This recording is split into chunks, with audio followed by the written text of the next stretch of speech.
And here we are in the punishment area, if you want to call it, or the reformed area of the jail system.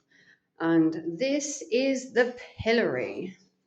So here we have my personal favorite deterrent, stocks, where you would have the prisoner would put their head in, and then you would probably throw all manner of stuff. If you've watched any films, you will see that people throw fruit at them, they throw veg at them, sometimes they doused them in water. And they were usually made a spectacle of. It was usually done in the town centre. And the pillory was used on market days, and it stood in Pillory Lane, a small street on the side of Tuesday Marketplace, which is exactly where I am. And the pillory was a public punishment. So if you'd cheated on your wife or you were a prostitute, you may be put in here. If you did a local crime, you'd also be put in here as well. And it was a deterrent, an embarrassment, a way of showing people that you had behaved naughty. So every year, people died from their wounds from the pillory. The pillory was finally outlawed in the 19th century when it was seen as a barbaric medieval practice. Now, I don't see it as barbaric. I do see it as a deterrent because obviously embarrassment back then would have been paramount to people. People back then did have reputations to uphold. So the criminals stood in the pillories while people throw rotten food, stones, animal or even human feces at you for the series of crimes. And the accused would spend an allotted amount of time in there and they would be stood in it, possibly for hours. You could be stood for days in it. You'd be here in all weathers. You'd have stuff thrown at you. You obviously would be hungry and thirsty. It's not a good way of reforming somebody, but it does prove a point. If you do not want to end up here, it does teach you not to be naughty, doesn't it? And again, the cells are not too bad in size. I mean, they probably had a good amount of people in here, but honestly, compared to some of the cells I have seen personally, this is lavish. So, okay, so another method of reformation, the ducking stool. So the ducking stool was a punishment that came to be reserved for women. Oh yes, women. It wasn't just men that would have punishments. Women were also punished too. So they were tied to the chair and swung out over a stream or a river, and they were plunged into the water for several seconds over and over. This was supposed to know their place and behave properly. So if they were prostitutes, if they cheated on their husband, wives could be dunked up and down in public, where they would be ridiculed, obviously. But once again, it was seen as an inappropriate way to punish people. So the ducking stool basically became outlawed, and in the early 18th century, it was moved elsewhere where it was continued, but again, it was eventually outlawed as a inhumane way to punish somebody. I mean, an eye for an eye. Personally, it's probably quite a advanced way of punishing somebody, but maybe it would deter people. Women could be ducked if they argued in public. They could spread rumors if they were gossiping, if they cheated on their husbands. Nowadays, these are things that people do every day, but they would be punished for it back then because it was seen as inappropriate behavior and a crime. So, corporal punishment, not necessarily used to cause pain and discomfort, but it can do, but it is also used as a way of trying to reform a person, kind of like the pillory or the ducking stool. It's trying to reform a person, but some people learn and some people don't. So now we have another means of reformation, the whipping post. So the whipping post was used to punish for more serious crimes that were not bad enough to be executed, but would be bad enough to actually give physical harm. So although you were dunked under the water or you were humiliated in the pillory, you wouldn't necessarily get hurt from it. Now, using the whipping post, the number of strokes was to the severity of the crime. So a person could receive 100 lashings for stealing a chicken, or if you created some kind of treasony crime, you can end up with 300 lashings. And the more lashings, obviously, you would have open wounds. And back in the day, open wounds would get infected, and you probably could die from the infection caused by a whipping, because when a whipping is done, it would break the skin. They were using cat of nine tails to whip you. And I don't know if you've ever had the pleasure of seeing a cat of nine tails, but it tears the skin. And as it tears the skin, it creates little ripples in your skins and little tears, which back in the day would have got infections. So the 18th century was when it was widely used, and that punishments weren't necessarily to kill you, but obviously due to infections and stuff, it was highly likely that you were going to be, if not very ill from the whipping, you were going to be in a serious amount of pain. So during the Victorian era, whipping was moved into prison courtyards rather than being in public. But however, many people were still whipped up until 1948. Whipping was eventually abolished in 1967 as a punishment. And they would be tied to the post, and most of the time the whippings would be to their back. They would have their back to the audience, and they would be whipped generally on the back, and it's called a lashing. So, punishment beyond death. So here we have what I call the cage.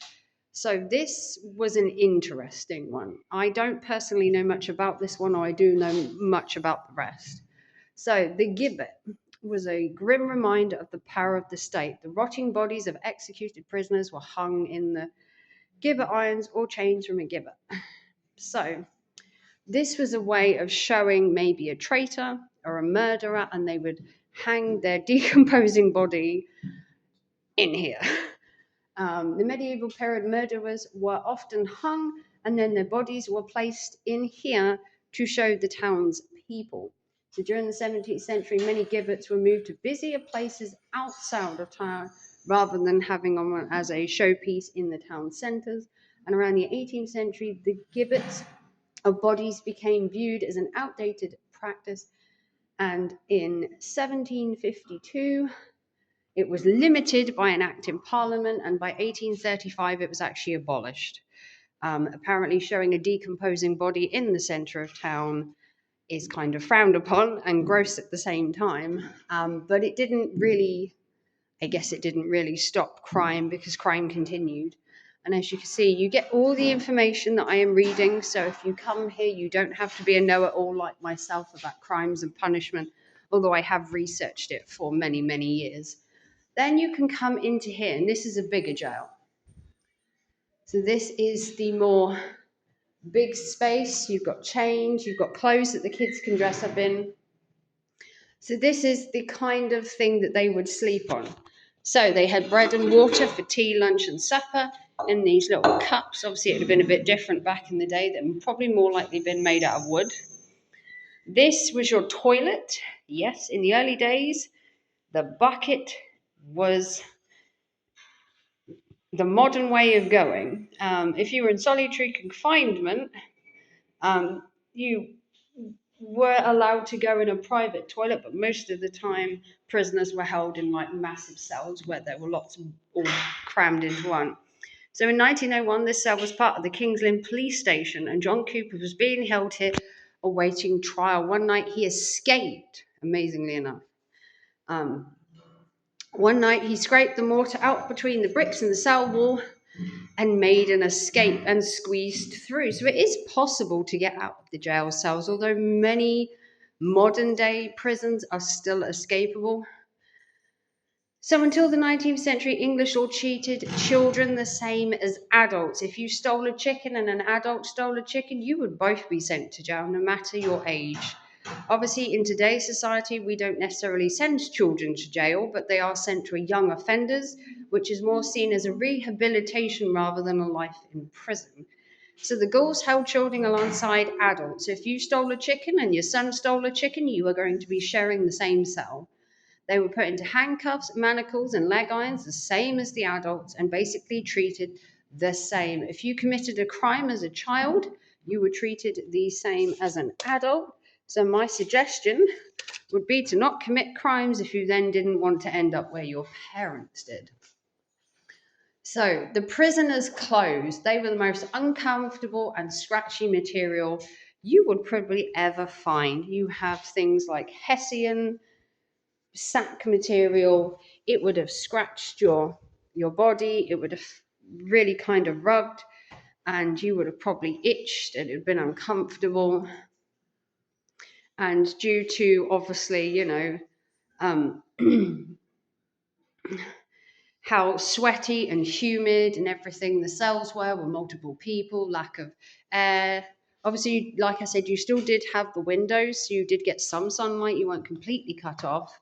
But once again, showing you just how, if no different to a modern jail today, if you can't do the time, don't do the crime. So here you have, like I said, the punishments, and then when they were told they couldn't have the sunlight and the thing, they were closed. So they were allowed to have, I believe it was 2 hours a day of the windows open, and the rest of the time they were locked up in the dark, effectively. So continue this way. So paying for the ultimate crime, the most severe punishment that a British court could impose is obviously execution. Death being the most, for the most heinous crimes. So things like if you go for the witch trials, you would have been burned at the stake. If you committed a murder, you would probably be hung. So the convict, again, obviously noosed. The gallows became a thing of British history, but then the gallows have been used throughout the world. Obviously, the French used to use the guillotine as a form of punishment. There are many ways that a punishment can be given. It doesn't necessarily have to be hanging, but the hanging was the more used form of punishment in the UK at the very least. People would gather in the town centre, so if they were doing a burning at the stake as a witch, or if they were doing a hanging, it was a public event. You were actually allowed to attend them. Hanging was not one of the formal, was not the only form of capital punishment. Women were convicted of petty treason, they could be burned at the stake, and as you can see, burning alive is not exactly great, and neither is the corporal punishment of being hung. So this is the convicted murderer, Eugene. He's a murderer. Aram. God, bloody killer. They never proved anything, He confessed though, didn't he? But does that mean he did it? So Eugene was aged. Is Eugene Aram. There you go. And that skull is all that's left of me. But my story, my tragedy, lived on long after I swung from the gallows. I was born in Yorkshire in 1704, and from the start, I was different. A prodigy, even. Taught myself Latin and Greek, and became a schoolmaster. When I married Anna, we were in love. The local tongues wagged. Is married beneath himself. She's only half as bright as he is. We had 7 children. But Anna was born down with childbearing, and I was buried in my studies. When I was 41 years old, my life changed forever. We were living in Knaresborough, and there was a man there. Daniel Clark was his name. Clark was a shoemaker. He was broke and needed cash. He went round town, borrowing money and valuables from anyone who fell for his sob story. Then suddenly, he disappeared. Eugene Aram murdered him. We didn't know what had happened. We only knew Clark had disappeared. People said he were having an affair with Aram's wife. Everyone had their theories, but because I knew him, they dug in my garden. They found some of his loot. That's a bit incriminating if you ask me. Maybe Clark just buried the stuff in Aaron's garden. Couldn't stay there after that. So I ran away to London, Left his wife and 7 children. took up teaching, and began my life's work. The study of ancient and modern languages. He was clearly ahead of his time. It took academics 70 years to catch up with his theories. I came to King's Lynn and started work at the grammar school. He was a striking figure, all right. You wouldn't forget him in a hurry.